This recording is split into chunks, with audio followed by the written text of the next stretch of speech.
jemaat Tuhan yang ada di rumah. Mari kita berikan salam terbaik untuk orang-orang di sebelah kanan, sebelah kiri kita. Katakan Tuhan Yesus baik, amin. Kita siap untuk memuji memuliakan Tuhan. Haleluya. Beri kemuliaan untuk Tuhan kita. Yuk, tepuk tangannya untuk Tuhan.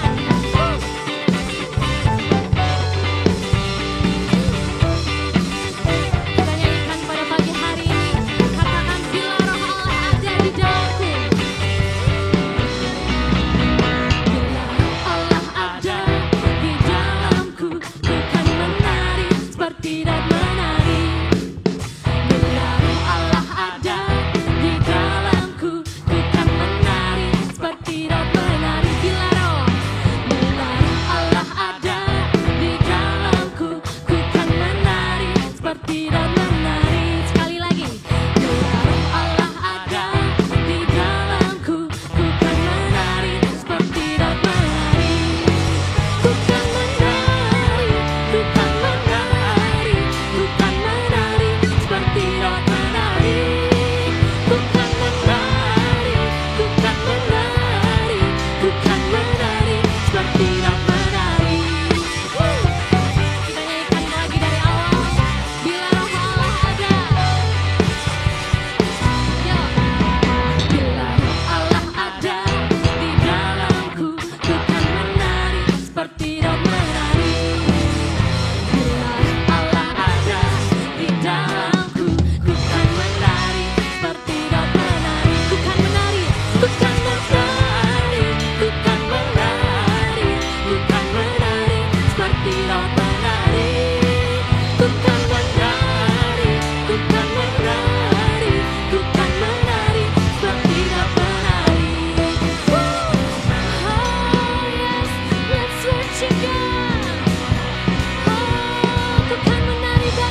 Jesus.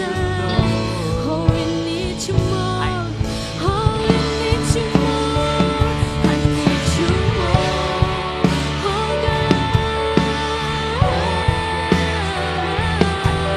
Oh, thank you, Lord. More than words can say, I need you more. Than ever before, I need you, Lord. I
kasih Bapa yang berkuasa, terima kasih Bapa yang besar.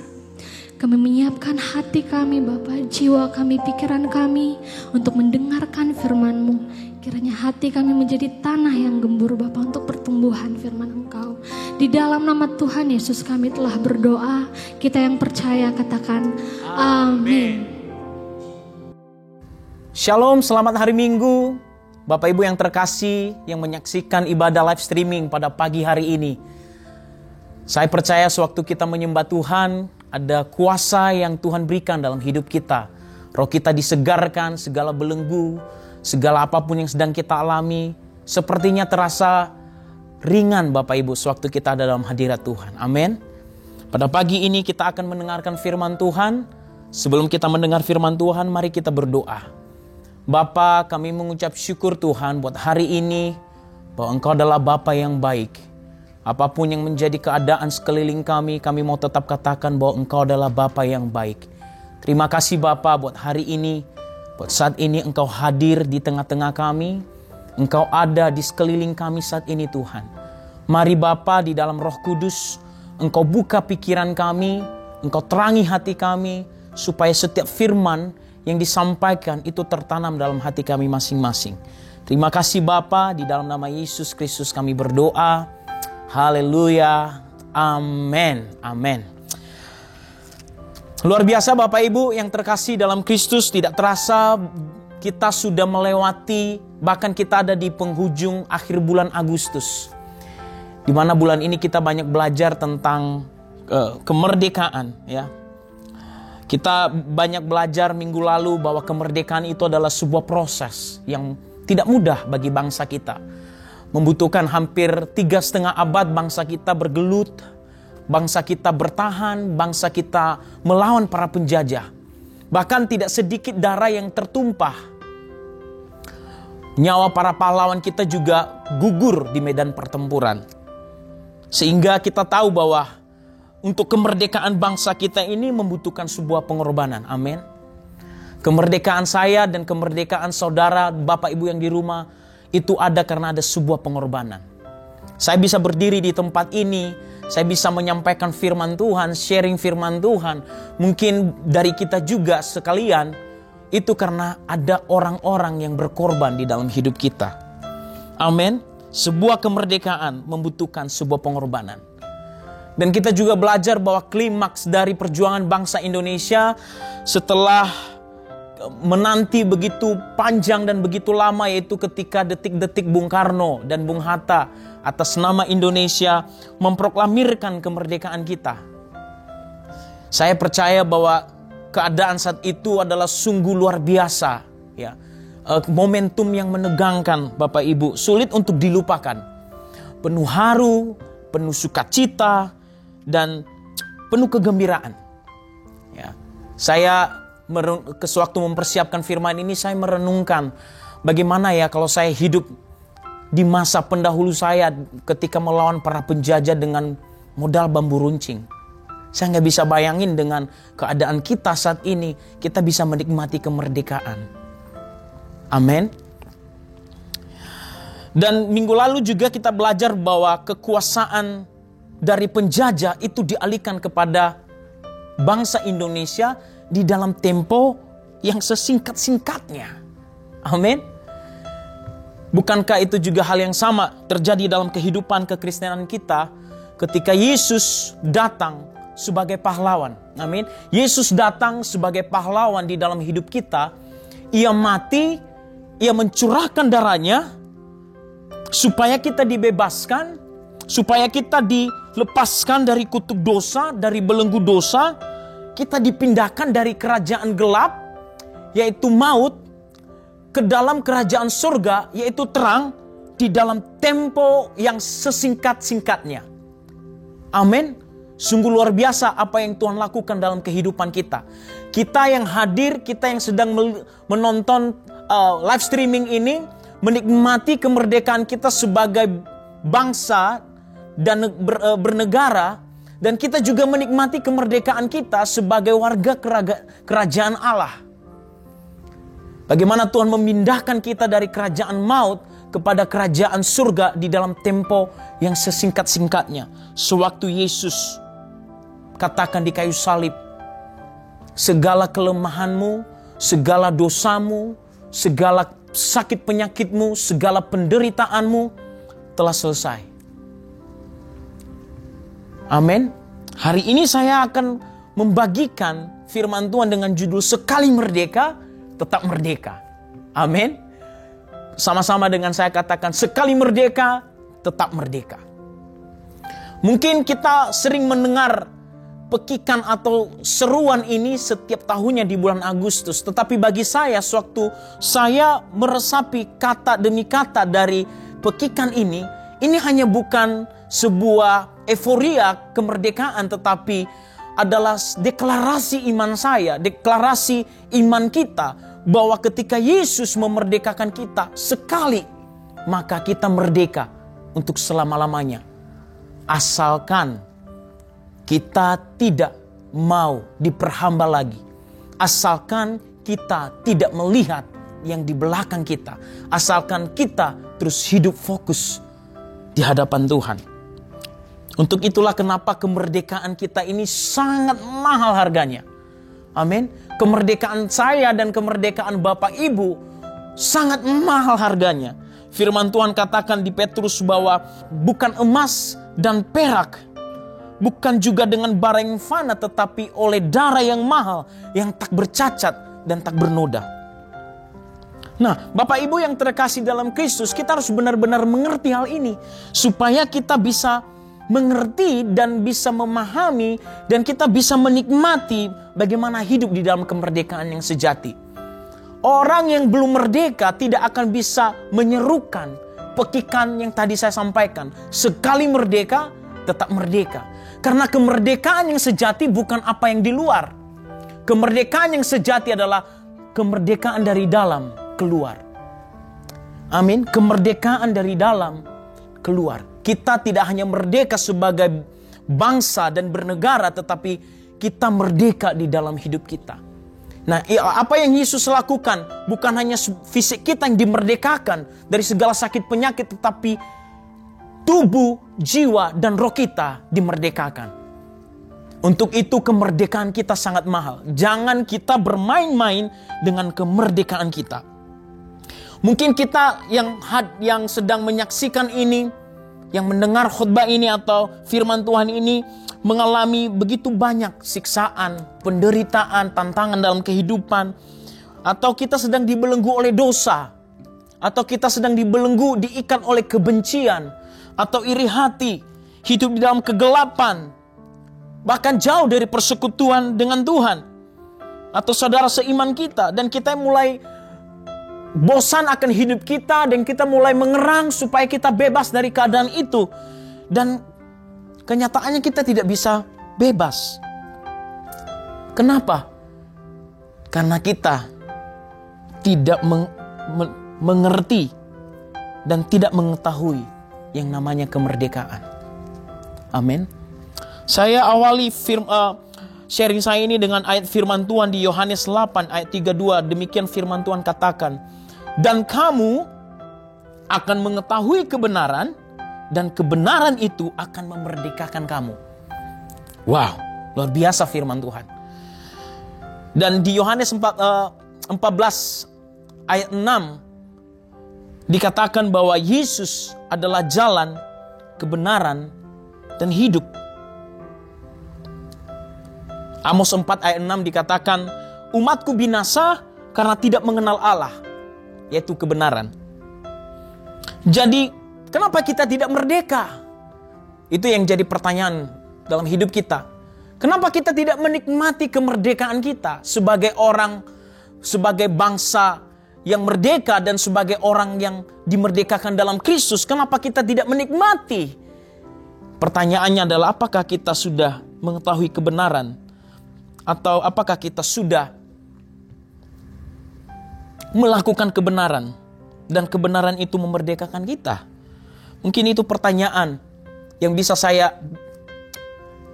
berikan kepada Bapak Ibu, saudara sekalian yang sedang menyaksikan live streaming ini. Banyak orang percaya pada akhirnya binasa dan tidak menikmati kemerdekaan mereka. Bahkan anak-anak muda tidak menemukan jati diri atau identitas diri mereka di dalam Tuhan, sehingga meninggalkan Tuhan, meninggalkan pelayanan, sehingga meninggalkan persekutuan, karena tidak memiliki pengenalan yang benar tentang Allah, yaitu yang benar. Firman-Nya tidak tinggal di dalam hati kita. Ada 4 tipe orang Kristen. Ini hasil dari perenungan saya. Saya catat di poin pertama, ada 4 tipe orang Kristen. Tipe pertama adalah tipe orang yang tahu atau percaya tetapi tidak mau dimerdekakan. Yohanes 8 ayat 31 sampai 32, demikian firman Tuhan katakan, maka katanya kepada orang-orang Yahudi yang percaya kepadanya, jikalau kamu tetap dalam firman-Ku, kamu benar-benar adalah murid-Ku, dan kamu akan mengetahui kebenaran, dan kebenaran itu akan memerdekakan kamu. Jawab mereka, kami adalah keturunan Abraham dan tidak pernah menjadi hamba siapapun. Bagaimana engkau dapat berkata, kamu akan merdeka? Di ayat firman Tuhan ini Bapak Ibu, bahwa Tuhan sedang bercakap-cakap kepada orang Yahudi yang percaya kepadanya. Ya, orang Yahudi yang percaya kepadanya. Mereka melihat Yesus melakukan mujizat. Mereka melihat Yesus membangkitkan orang mati. Mereka melihat Yesus melenyapkan segala sakit penyakit. Tetapi sewaktu Yesus katakan bahwa kamu akan dimerdekakan kalau kamu mengenal kebenaran, mereka langsung menjawab Yesus dengan mengatakan bahwa kami keturunan Abraham. Dan kami bukan menjadi orang yang ada di dalam perhambaan. Kenapa engkau dapat mengatakan bahwa kamu akan merdeka? Mereka berpikir bahwa cukup menjadi keturunan Abraham. Mereka berpikir bahwa mereka adalah orang yang merdeka. Tipe orang yang tahu dan percaya tetapi tidak mau dimerdekakan adalah orang yang tahu tentang kebenaran tetapi tidak mau dimerdekakan. Orang yang merasa dirinya sudah paling tahu dan sudah merdeka. Padahal Yesus katakan di ayat selanjutnya, dikatakan, barang siapa yang berbuat dosa, ia adalah hamba dosa. Mereka berpikir cukup menjadi keturunan Abraham. Ya. Mungkin dalam kehidupan kita juga kita mengatakan bahwa sebagai orang Kristen kita cukup menjadi orang Kristen tanpa tinggal di dalam firman. Kita cukup datang ibadah setiap minggu tanpa tinggal di dalam firman. Kita cukup datang, kita cukup melayani saja, nggak perlu datang ke persekutuan, nggak perlu berdoa, nggak perlu berpuasa, nggak perlu menyembah Tuhan, nggak perlu tanpa firman Tuhan, tinggal dalam firman Tuhan. Kita berpikir mungkin itu cukup, tapi kata Yesus itu tidak cukup. Kesombongan dan gengsi kita pada akhirnya membuat pikiran kita terkunci pada kebenaran. Ada satu prinsip firman Tuhan di ayat ini, Bapak Ibu, saya setelah merenungkan ayat ini dikatakan bahwa jikalau kamu tetap dalam firman-Ku, kamu benar-benar adalah murid-Ku. Dan kamu akan mengetahui kebenaran dan kebenaran itu akan memerdekakan kamu. Untuk kita bisa mengetahui kebenaran, kita harus menjadi murid. Amin. Untuk mengetahui sebuah kebenaran yang akan memerdekakan kita, kita harus menjadi seorang murid. Kenapa harus mesti menjadi seorang murid? Karena ketika kita menjadi murid, kita akan diajar. Ketika kita menjadi murid, kita akan dibentuk. Ketika Bapak Ibu, anak-anak muda menjadi murid, kita akan dinasehati. Kita akan diasah. Ya, kita akan disampaikan yang benar di dalam hidup kita. Itu tipe pertama, Bapak Ibu. Ya. Tipe kedua adalah tipe orang yang merdeka tetapi tidak menyadari kemerdekaannya. Di Keluaran 14 ayat 12 dikatakan, bukankah ini telah kami katakan kepadamu di Mesir? Janganlah mengganggu kami dan biarlah kami bekerja pada orang Mesir. Sebab lebih baik bagi kami untuk bekerja pada orang Mesir daripada mati di padang gurun. Kita tahu cerita ini Bapak Ibu, sewaktu abdi Allah yaitu Musa membawa bangsa Israel Exodus dari Mesir, keluar dari Mesir menuju ke tanah perjanjian. Kita tahu bahwa kehidupan bangsa Israel di Mesir sama mungkin seperti apa yang dialami oleh bangsa kita. Mereka disiksa di dalam pemerintahan, di bawah pemerintahan dan kekuasaan Firaun waktu itu. Mereka dibunuh, mereka dijajah, hidup mereka pahit di sana. Sehingga di firman Tuhan di Keluaran dikatakan bahwa mereka mengerang dengan keadaan mereka. Dan doa-doa mereka itu terdengar di surga, dan Tuhan mengingat janjinya kepada Abraham, Ishak dan Yakub. Dan akhirnya Tuhan membawa mereka keluar dari Mesir menuju ke tanah perjanjian. Memindahkan mereka dari kekuasaan Mesir menuju kepada kekuasaan Allah yang luar biasa. Memindahkan mereka dari segala bentuk penjajahan, perbudakan menuju kepada kehidupan yang merdeka. Tetapi sewaktu dalam perjalanan bangsa Israel, mereka mengeluh. Makanya dikatakan bahwa mereka adalah orang yang tegar tengkuk. Salah satu dosa yang sama dengan yang dikatakan Tuhan adalah dosa mengeluh. Seberapa banyak kita mengeluh Bapak Ibu dengan keadaan kita, dengan pandemi ini mungkin. Kita mengeluh dengan keadaan kita, mengeluh mungkin dengan keuangan kita, mengeluh mungkin dengan keluarga kita, mengeluh karena pekerjaan kita. Tuhan tidak mau kita mengeluh. Itu adalah bagian proses supaya kita pada akhirnya bisa melihat bagaimana Tuhan membela perkara kita. Amin. Saya lanjutkan. Ketika mereka berjalan keluar dari bangsa Mesir, di tengah perjalanan mereka di padang gurun, mungkin mereka melihat di Mesir ada begitu banyak makanan. Mereka melihat ada sesuatu yang mereka bisa nikmati di sana, tetapi di padang gurun mereka tidak melihat apa-apa. Dan akhirnya mereka mengeluh dan mereka mau kembali ke Mesir. Kenapa bisa demikian ya Bapak Ibu? Saya juga bertanya. Tapi ini yang Tuhan bukakan bahwa Israel itu dimerdekakan, tetapi tidak menyadari kemerdekaannya. Israel dimerdekakan, tetapi dalam pikiran mereka ada Mesir. Israel fokus pada Mesir, bukan pada janji Allah. Sama dalam kehidupan kita. Mungkin kita dimerdekakan, tetapi tingkah laku, perilaku hidup di dunia ini masih ada di dalam hidup kita. Kita masih hidup dan masih abu-abu antara hitam atau putih. Makanya di Yakobus dikatakan janganlah kita mendua hati ketika kita percaya Yesus, maka hidup kita harus wajib sama seperti Kristus. Berbeda dengan apa yang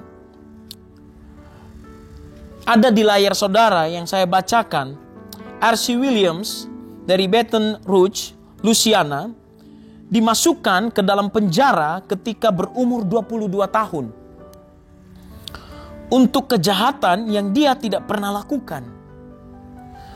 Sampai akhirnya dibebaskan tahun 2019, Archie telah menjalani 37 tahun di penjara.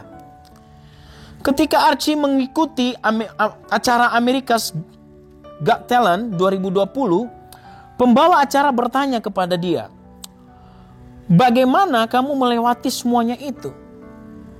Sehingga ia menjawab, "Kemerdekaan itu ada di pikiran. Aku di dalam penjara, tetapi aku tidak pernah membiarkan pikiranku di penjara." Wow. Bayangin saudara 37 tahun di penjara dengan kesalahan yang tidak ia pernah lakukan. Tetapi ada satu pernyataan yang sungguh luar biasa. Dikatakan bahwa kemerdekaan itu ada di pikiran.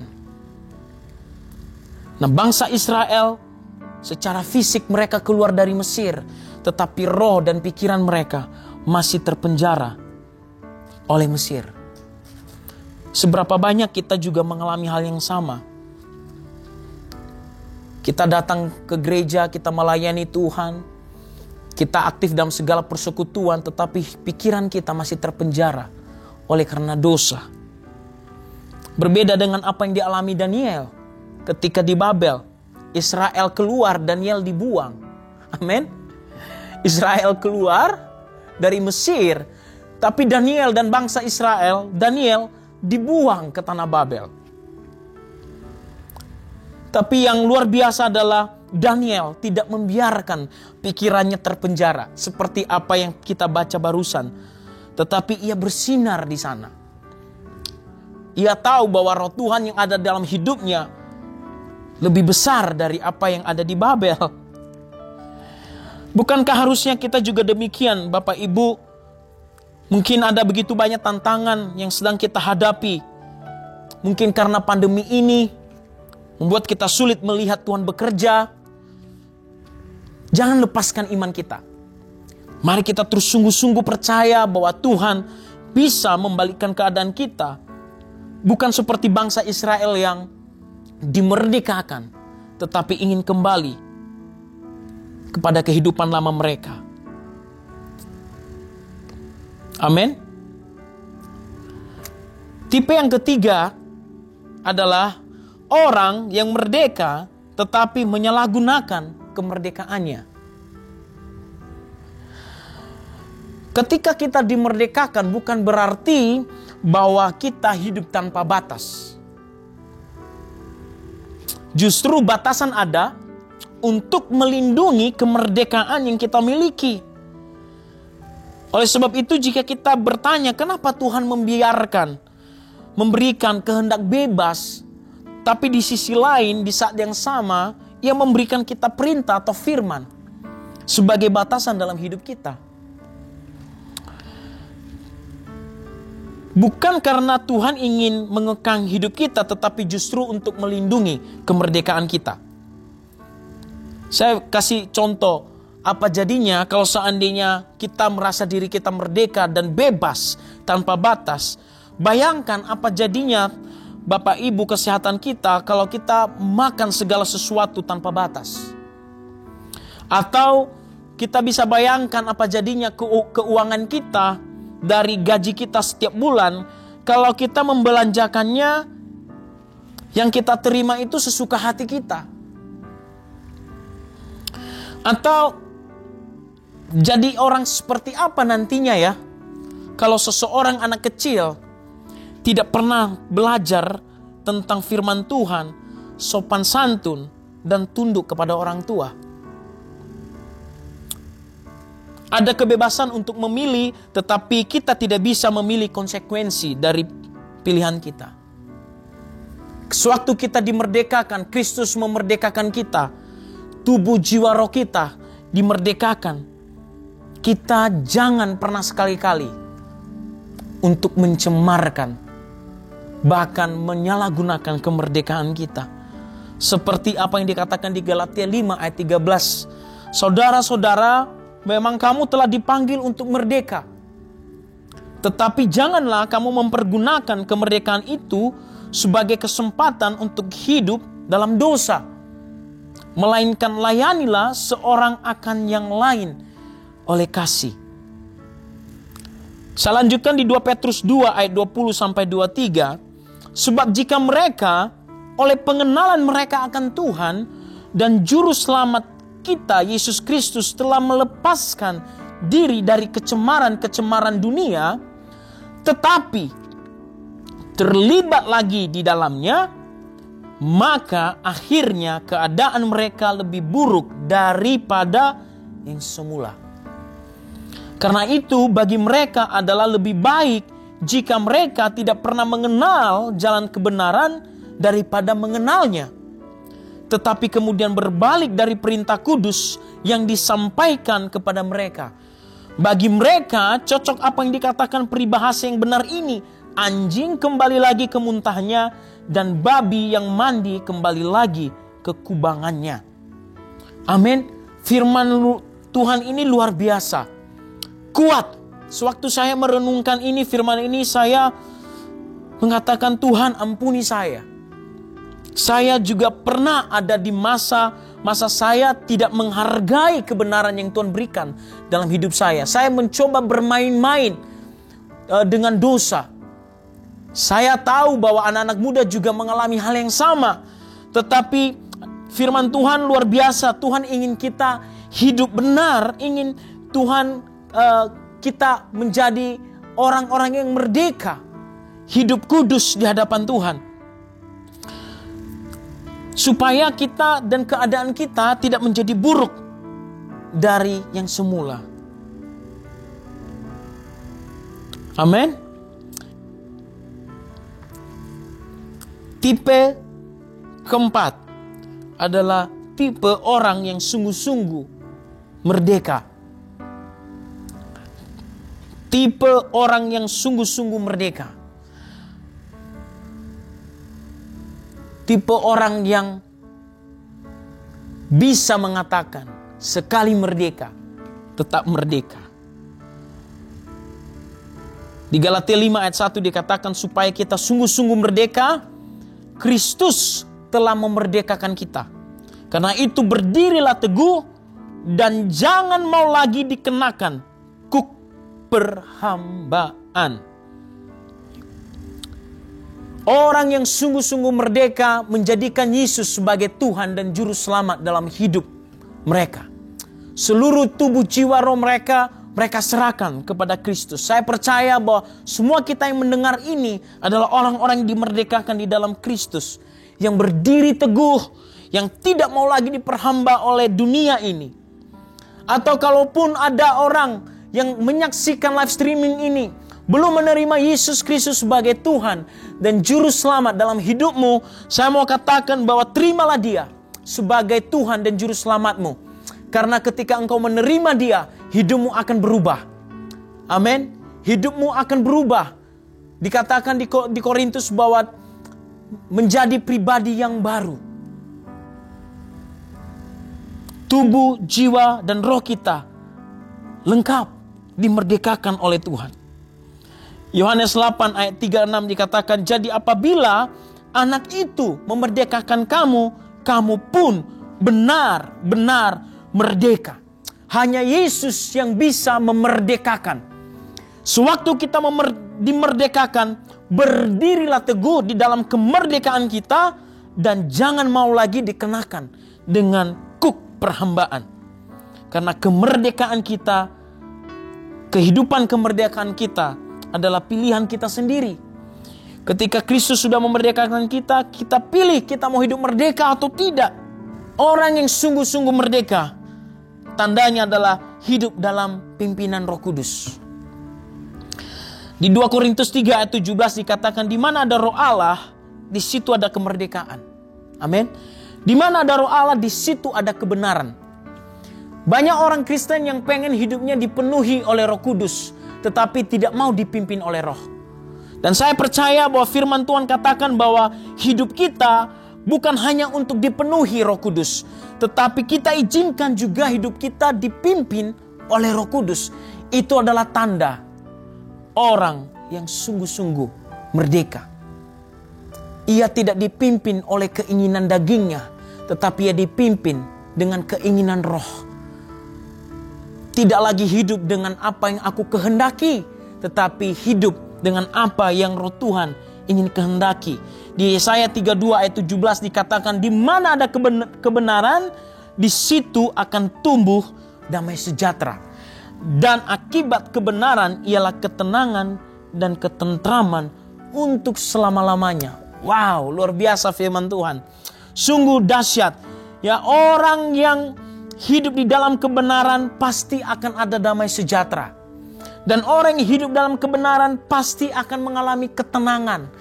Orang yang hidup dalam kebenaran pasti akan mengalami ketentraman untuk selama-lamanya. Sekalipun lembah dan kelam, bahkan gelap kita lewati, tantangan rintangan dalam hidup ini, asalkan kita hidup benar di hadapan Tuhan, Tuhan jamin kemerdekaan kita. Tuhan jamin janjinya bahwa damai sejahtera, berkat-berkatnya, ketenangan, ketentraman ada di dalam kehidupan mereka. Amin. Kemudian tanda orang yang sungguh merdeka adalah hidup di dalam covenant. Hidup di dalam persekutuan. Bayangkan ketika bangsa kita dimerdekakan dan akhirnya kita tidak bersatu lagi, pasti kita akan tercerai berai. Dan kita tidak lagi menjadi satu negara yang utuh. Untuk supaya kita hidup merdeka, kita perlu covenant. Amin.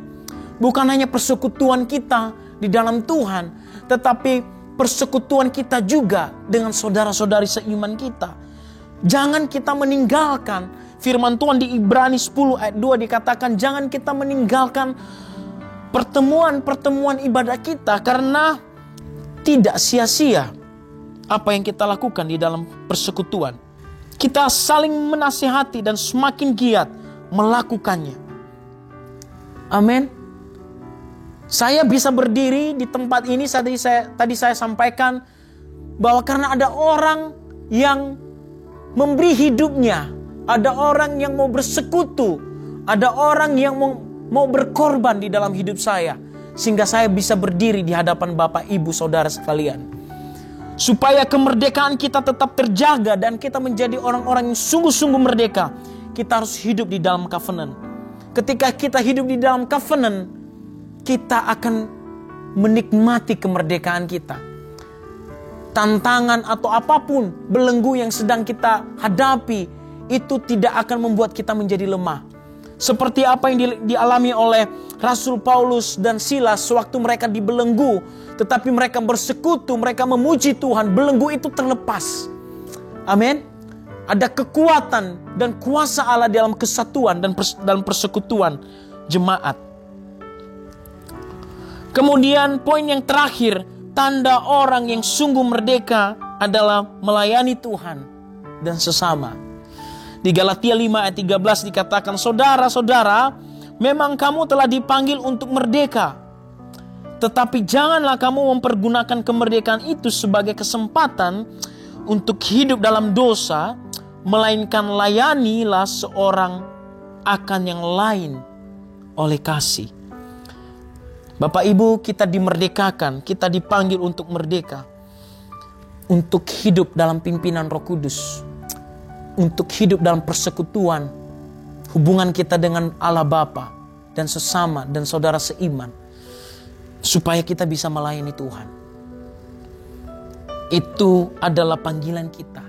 Sewaktu kita dimerdekakan, kita akan dimampukan untuk melayani sesama kita, untuk membawa pengharapan bagi hidup mereka, membawa firman dan Injil dalam hidup mereka, membebaskan mereka. Firman Tuhan katakan, Roh Tuhan Allah padaku untuk, dan Ia mengurapi aku, supaya kita bisa memerdekakan, menyembuhkan orang yang sakit, mencelikkan mata yang buta, bahkan mereka yang terbelenggu dilepaskan. Amin. Sewaktu kita dimerdekakan, kita diberikan kuasa. Sewaktu kita dimerdekakan, kita diberikan kemampuan untuk melakukan apa yang Yesus lakukan selama di dunia ini. Amin. Bapak, Ibu, Saudara sekalian, saya percaya bahwa pikiran kita dibukakan lagi tentang kemerdekaan yang sesungguhnya. Bahwa kita dimerdekakan dari dosa bukan berarti kita bisa bebas untuk melakukan dosa, tetapi kita dimerdekakan dari segala dosa supaya kita dimampukan dan bebas melakukan apa yang Yesus lakukan di dalam dunia ini juga. Amin. Saya percaya firman ini menjadi kekuatan, menjadi pengharapan, menjadi keteguhan iman kita yang terus membawa kita mengenal pengertian kita kepada kebenaran akan Kristus. Amin. Bapak, Ibu, Saudara sekalian, ada sukacita. Sama-sama katakan dengan saya, sekali merdeka, tetap merdeka. Sekali lagi katakan, sekali merdeka, tetap merdeka. Karena Kristus yang telah mati di kayu salib mengalahkan maut. Amin. Bapak, Ibu, sebelum kita menutup ibadah ini mari kita berdoa. Tuhan, terima kasih buat firman-Mu. Terima kasih Bapa, Engkau baik.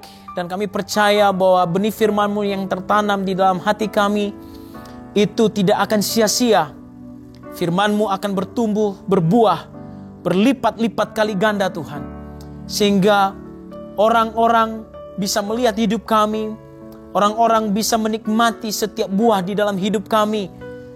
Kami percaya Tuhan bahwa Engkau Allah yang telah memerdekakan kami dan sudah memerdekakan kami. Aku berdoa Tuhan di dalam nama Yesus bagi setiap saudara-saudariku, Bapak Ibu yang sedang ada di rumah, yang saat ini juga sedang tertekan begitu banyak pergumulan, bahkan sakit penyakit, bahkan terbelenggu dalam dosa. Aku berdoa saat ini Tuhan di dalam nama Yesus. Bagi mereka yang saat ini Tuhan menaruh tangannya di dada mereka, Tuhan aku berdoa, Tuhan aku lepaskan Tuhan kuasa Allah yang memerdekakan, Roh Allah yang membebaskan di dalam nama Yesus. Kami percaya bahwa kami adalah orang-orang merdeka. Kami adalah orang-orang yang dibebaskan. Dan kami adalah orang-orang yang diberkati. Terima kasih Tuhan. Di dalam nama Yesus kami berdoa. Haleluya. Amin. Amin. Haleluya, puji Tuhan. Saya yakin kita semua telah diberkati oleh firman Tuhan yang baru saja kita dengar. Dan sebaiknya kita bukan hanya menjadi pendengar firman Tuhan, tetapi mari kita menjadi pelaku firman Tuhan. Ya, di dalam bulan Agustus ini kita sudah diingatkan bahwa kita di dalam Kristus, kita adalah orang-orang yang sudah dimerdekakan. Dan saat ini baik jemaat Tuhan, kita mendapatkan kesempatan untuk bisa memberikan yang terbaik dalam persembahan kita dan juga perpuluhan kita. Sudah ada di layar saudara QR Code. Silahkan saudara ambil waktu untuk bisa scan di situ. Dan saya juga mengingatkan kita sebagai jemaat Tuhan, jangan lupa untuk memberikan atau membayar perpuluhan kita. Amin. Dan lakukan itu semua dengan hati yang penuh sukacita. Baik, saat ini kita tutup di dalam doa. Mari kita berdoa bersama-sama.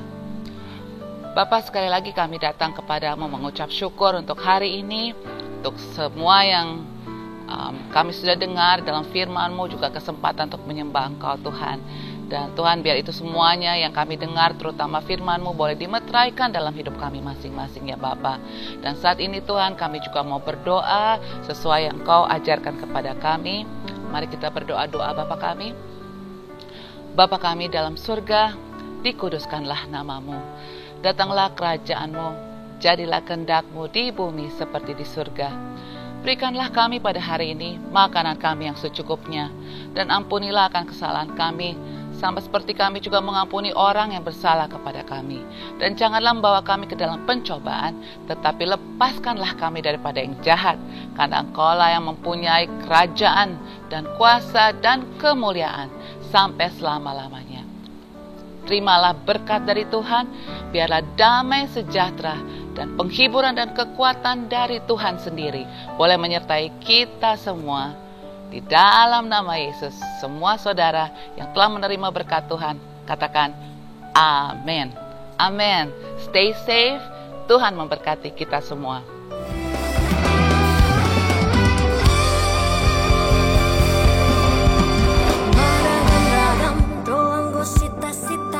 Ditemani siang marasing-asing doang gopangi doang diganug-ganug trolma hamoran hagabeon asang aponido delina deba dina deba asal matar barita goarnata anggo dia sita asing pangido aku manjayang bangpe unang pola mangica hamut tahediau sa sudah